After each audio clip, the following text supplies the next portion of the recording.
Welcome back, digital watch fans, to Vintage Digital Watches and to a new video. And the viewers have spoken. I asked you guys what you want to see as the next video, either getting into digital watch collecting or a workbench tour. And most of you wanted to see a video about getting into digital watch collecting, so here is that video. I'll start off by saying that I wanted to produce this video with three tiers of costs, a lower tier, a mid tier and a higher tier, depending on what you want to spend.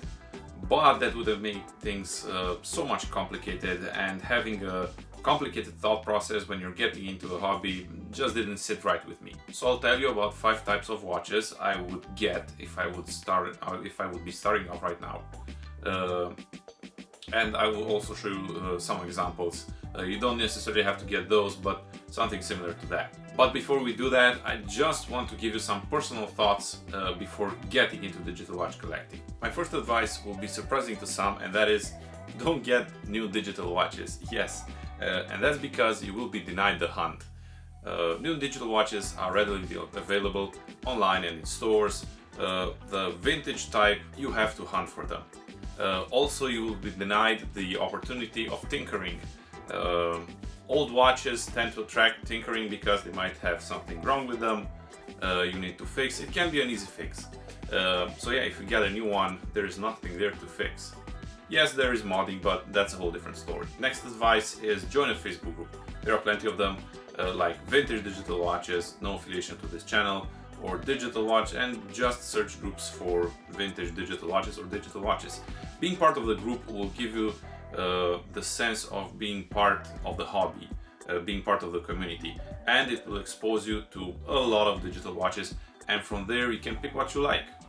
Another basic thing is get the basic tools for battery change. You don't need more than a couple of screwdrivers, a flathead and a Phillips one, and probably a case back opener, and you're set. Being able to change batteries is the gateway to tinkering, and it will make you feel good that you at least can do something to your digital watch. And my last advice here is go thrifting, whether you do it at your local flea market, online on your local buy and sell website, at Goodwills, at watch fairs. Just go there and enjoy the hunt. Trust me, you will feel amazing when you find that digital watch you really like. Alright, so let's get to the meat of this episode, and here are my 5 proposals of types of watches if you want to start collecting digital watches. And the first one is obvious: get an Nana Digi. You don't have to go really expensive here. You don't get the Nana Digi 10 from Citizen, but don't get one of those Casios that has the digital display right at the bottom. And here are a few examples. Okay, so this one is the one I don't recommend you get because they're too plain, too common. Doesn't have really anything special to it, so avoid this type unless it's a Casio ARW 320, which is the altimeter, the first altimeter from Casio. Instead, get one of these. So yeah, this is a Citizen. Admittedly, it has the same form factor, but just look at the difference here. Look at that dial, look at those colors, look at the shape. It's much more interesting than this. You can also go with something like this if you have deeper pockets. This is a Citizen 8946, very cool watch.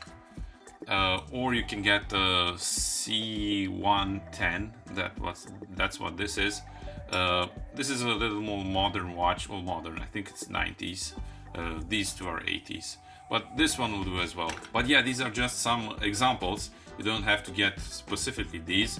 You can even get the Nana Digi 10 if you feel like it. This comes in loads and loads of models.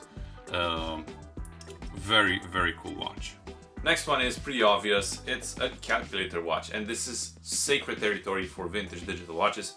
And here I recommend you actually go with the Casio. Casio is king of calculator watches. And at this point you will hate me, don't get the Casio CA53. This is too plain, too modern. If you find a vintage one, get it, but don't get a new one. Yeah, it's you need something with more substance. So here are some examples. You can either go just calculator, and it can be anything from the CA60 up to the CA90 or C701 to C801. these are the cornerstone of digital watches. Or you can go data bank. These are a bit more modern, but they are super nice. Iconic design. You can get something similar to these new. Don't get the ones because it will be violating the don't get new rule. If you find that your pockets are deep enough, you can jump in and get a CFX 200. This is an amazing one. Pretty pricey today, but yeah, just get something from Casio. Trust me, even if you're not a digital watch collector, people will know what you are wearing. Third watch you should have in a starter's collection is something non-Japanese, and my advice here is get something Swiss made. The Swiss produced digital watches are usually chunky, and they have very quirky designs. There are plenty of offers. Just search eBay for Swiss LCD watch. I don't have one. I mean, I used to own one, but if I can't find pictures, then yeah, sorry about that. If I do find pictures, you will see it up on the screen. The fourth watch in this beginner collection is pretty obvious if you're looking at digital watches, and that is get a vintage GShock. And I have pretty specific recommendations here. So either get a DV5600 or DV5700, because usually you'll get these with a broken or missing bezel, and bezels are readily available on eBay, and you can buy the bezel and just change the bezel. Pretty basic operation. 4 screws, and yeah, it will make you feel like you brought the watch back from the dead. And here is my DV5700, and this has been with me for years. Not 4 years, but for a whole lot of time. The DV5700 and the original OG G-Shocks, they all have screw down back covers. They are super cool. Mine actually has the original bezel. So this is the only vintage, actually I'm lying, this is not the only vintage G-Shock I have, but this is one that I like the most just because it's very old school and it's completely original. So yeah, if you get one of these, change the bezel. It's just this 1, 2, 3, 4 screws that you have to unscrew. You might even get it to fit over those, you don't even have to remove them.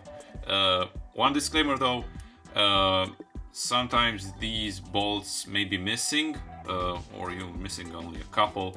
Don't worry about that, the shroud will stay on even without those. And just add some oil overnight to them before you attempt to unscrew them, because they tend to rust a bit inside. But yeah, vintage G-Shock, can't go wrong with that. Again, everybody will know what you're wearing, because even today, G-Shock, it's almost a brand in itself. And the fifth and last watch in this proposed novel collection is an LED watch. Yeah, LED watches are their own thing, and you might even like them so much that you will only collect LED watches. That's actually something very common you see in the digital watch community. There are people that collect only LED watches, and trust me, sky's the limit with the offering there. There are really expensive models, really expensive models, but there are also affordable watches in this category. LED watches, the modules were made by only a few manufacturers, and those were sold to many producers. So even if you need a new module for a more rare watch, I'm sure you can get it from a donor. So I'm not that acquainted with LED watches because they're not my thing, but I do have an LED watch which I will show you right now. And this is it. It's the Wittnauer Polara, or Longines Polara. Very iconic design. It was in my last video. I actually bought this with a non-working module hidden away by corrosion, and all I had to do is do a module swap from a fairly unknown producer, but they shared the same module. So yeah, these are super cool. They're their own thing, as I said. There are also some calculators in this category, but those tend to be very expensive. Just do a search on eBay for LED watch, and you will see there's plenty on offering.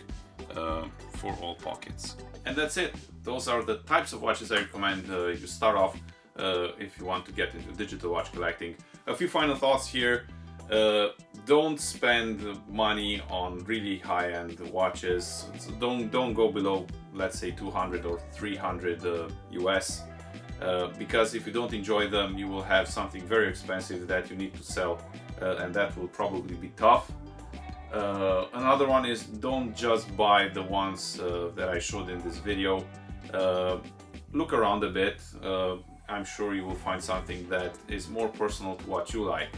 And finally, I know that the connoisseurs of digital watches will say you should have included this model and this watch, and why not a category for this and that.